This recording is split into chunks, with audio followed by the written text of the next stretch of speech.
due to his disciplinary hearing kind of being a little bit later on. Yep. There you go. Well, there you go. So, look, let's get into our predictions here. Let's get into our predictions of the upcoming games. I was closer with the Australia-Argentina, despite the fact that you're legitimately trying to pretend like you didn't say 50-7. I just agreed because I was worried if I didn't. You I would said get before slaughtered. I did. No. We're going to cut this one straight here. You, buddy, you came and said it. And then remember, because I went and said, so you gave me all this negative stuff about, or positive stuff about Argentina, and then you're still going to be a bigger scoreline than me. And you're like, yeah. So I said there's a possibility. I don't know how much you cut out of the final kind of podcast, but you're dreaming. You wish anything got dropped there. But I pretty much said that if the Wallabies play like they did, I can see it happening, but I was expecting a lot closer in that regard. You're and I would unbelievable say I saying wouldn't cut out expect too different of a result this week, other than maybe I would give an extra try to the Wallabies for my prediction. I think they're getting the bonus point this week, but then there's also, if Argentina can play like they do in those second games up against the other sides and have a little bit closer, because we've seen in every game that they've played, they've cut down the deficit in the second match. First game up against the All Blacks, it was 39-0. Second game, they were able to get themselves, was it 10 or 13 points in the end? Somewhere around there. Same with the South African game. First game, a little bit less of a drastic margin. First game lost by 20, second game lost by 19. But then they got the try. And then the game up against the Wallabies, we saw a points differential of quite a bit. For this one, unfortunately, sitting around that 19 points. So maybe they only lose this one by around that 15. Score themselves an extra try as well while we're at it. End score, 38 for the Wallabies.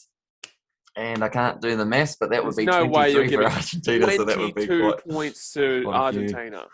Depends. I mean, like you mentioned, defense has been incredible. Yeah, but I think if they have Marcos Kremer, not like kind of... So I might have been too generous in the favour of the Wallabies there. I would say so. I think if anything here, you have to give the Wallabies less, because there's no way Argentina is sure. Like, they probably, like, at this point, it's like, cool, okay, let's go, podcast goes out, people listen, they're like, oh, he was wrong. Cool, man. 33-18, unfortunately. It's not a lot of points to give Argentina, man. Their attack has been woeful, and Australia's defence has been arguably one of the better in the world right now. I'm just being hopeful. We'll see how it goes. No, fair enough, man. You have your own opinion. Hope for the best for them. Go on, Argentina. Prove everyone that you got that little bit left in the tank. That photo shoot, maybe that was what was messing with the mind. You know, this week they're like, right, we're coming for blood because we might as well. We haven't got any more games up until I think they get to play Scotland at the end of the year. I think that's almost their only game, Argentina.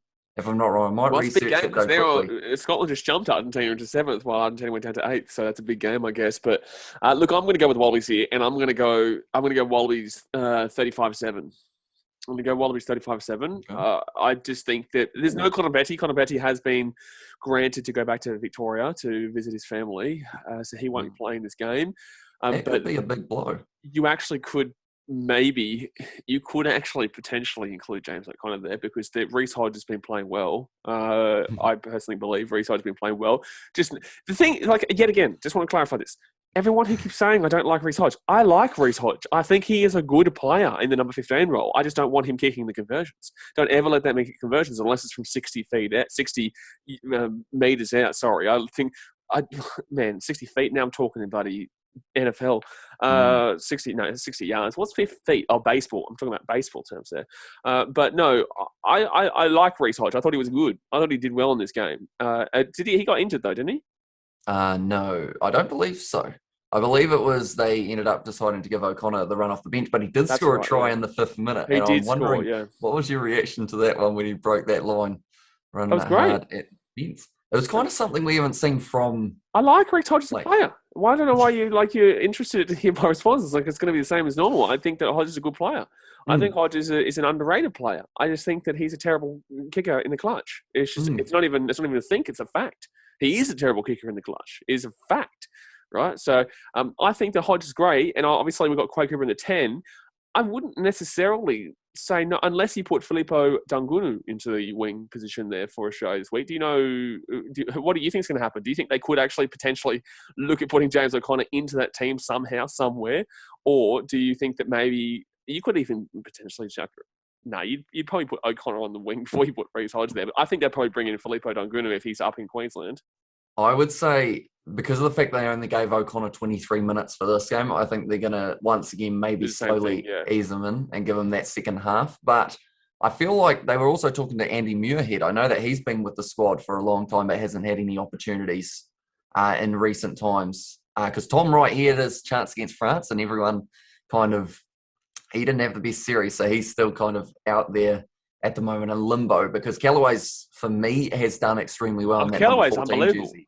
I think he's actually been the better of him, and this is a big call. I love Connor Betty, but I think Callaway's been my standout so far. I'd agree. Yeah, a nighttime game there is good for us.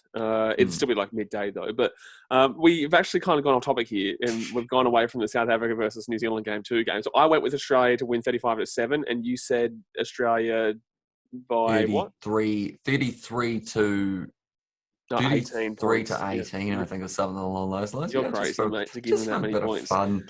But South Africa versus New Zealand, I'm going to go with New Zealand this time. I'm sick of backing in South Africa, to be honest with you. I would like to see South Africa do it. I really would enjoy watching South Africa take it 1-1 and tie that series up, but I just can't see at this point. And I'm not saying New Zealand's been anything special. I still think they've got a lot of problems in their team, but South Africa have more problems in their team right now. And that's why I'm going to take New Zealand to win this game. I'll take them by 5. I'll take them 25-20, because I think that it'll be a more enjoyable, pacey game. You know that I've tipped New Zealand here, South Africa probably win now.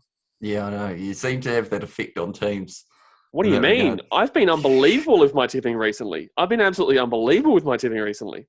No, have you not seen my tips? Some of the rugby union. I know NRL, you're pretty mate, NRL, I've already smacked it, mate. I smacked this final series. But in the rugby union, I've done really well. I tipped Australia both times versus South Africa, whilst you tipped South Africa both times, mind you. I also tipped last week that Australia was going to, well, we both tipped Australia. Are you noticing a little bit of a trend, though? Well, that we win 3 games in a row. Yeah, anytime you tip Australia, even before they were winning, you were tipping them in those games up against the All Blacks as well.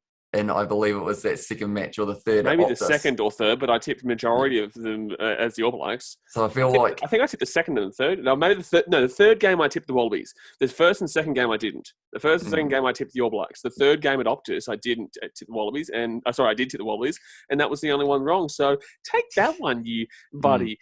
Although I will say still though, it is the Wallabies. You know, anytime it's the Wallabies, it seems to be the lucky charm. This game does not have the Wallabies in it, so. Maybe it will be the case of because you said I hope I'm wrong. Blacks, New Zealand by 50. I would love South Africa to win by 50 then. Okay, fair enough. Well, for me, I am going to be going with the same score I went with last week. 29 points to the All Blacks, 24 to the Springboks. And the reason being is I'm too scared that if I change it now, it's going to be this right score. And I'll be very sad because I thought that was going to be the perfect score for the last game.